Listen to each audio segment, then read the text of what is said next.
Now let's talk about the stereotype content model. This is really interesting to me. And I do want to note that this is not it's descriptive, not prescriptive, meaning that these things are based on stereotypes, which we uncovered earlier, are not based in truths, but what society assumes about different social groups. So you'll see in a moment this diagram of two dimensions, warmth and competence, and different groups placed on, like broader groups placed on that map. And one, we know that individuals of a larger group experience their own um, life outside of that group, right? And that individuals of a group have unique experiences based on their lives. So when we start categorizing large groups of people, it's really important to understand that this is not like, quote, where they belong on this map, but where society generally places them in this categorical cognitive thing. So and it's important to note as you move about your life and you notice how you treat people based on their social identities and communities. Okay, that was a little, I hope that made sense. Again, reach out to me if you want more information or if that wasn't clear. So you have warmth is one dimension and competence is the other dimension. And the opposite of these would be cold, right? And incompetent. So on this map, you see warmth on the left, competence on the bottom. You have that first box where we have low warmth, low competence. You have the box right above that where we have high warmth, low competence. And then the right top corner, high competence, high warmth. And the bottom right corner, low warmth, high competence. So if we view people as both warm and competent, we're more likely to have better feelings about them and therefore treat them better. If we see people and we view them based on their social factors, not based on who they are, again, individuals are more than their associated group memberships, right? But based on society and how and the general stereotypes that are placed on these individuals of a larger social group, those who are considered to be low in warmth and low in competence are usually treated really badly and oftentimes dehumanized, right? We'll talk about some different examples here.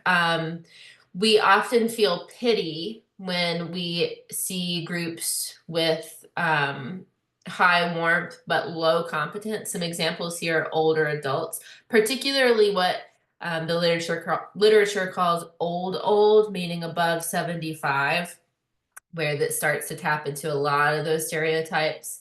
And also intellectually disabled or physically disabled. Also, we can see as high in warmth and low in competence. There's some obviously this doesn't apply to the people in the group, but how that identity is perceived in our world, right? And then also on top of this, it's not on here, but just if you're interested in this stuff, I certainly am. When we see people, or if we view people as high in warmth and low in competence, we feel pity for them, which leads to passive harm and active facilitation, which means that we help them, but it's not like actually helpful, right? So it might be like carrying groceries for someone who you think is unable to, when actually they are able to, and that just causes more problems. So that's just one example. In the high warmth, high competence, we usually see members of our own in group and close allies. So for example, my in group, I would admire single women in their 30s, with dogs. I know the dog thing is like more of a personal identity. That's how I would describe myself. Um, in academia, right? Like I'm just trying to think of some of the categories that people would put me into and that I would also put myself into. But so yeah, admiration. I'm going to view members of my own in group admirably as opposed to members of my out group. That's what this map says. That's not true for us, right? But that's generally what happens. And I mean, it might be true.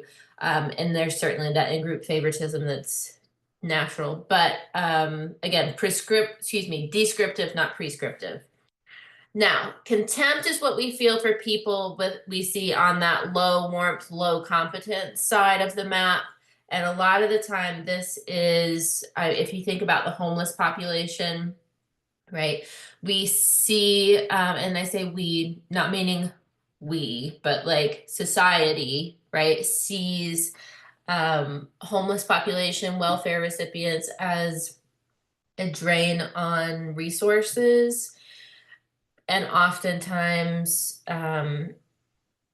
treats them less than human because we hold contempt, right, for them. Not we, but society, right? Um, so this leads to active harm. But people actively are terrible to those people. I'm going to pause this really quick.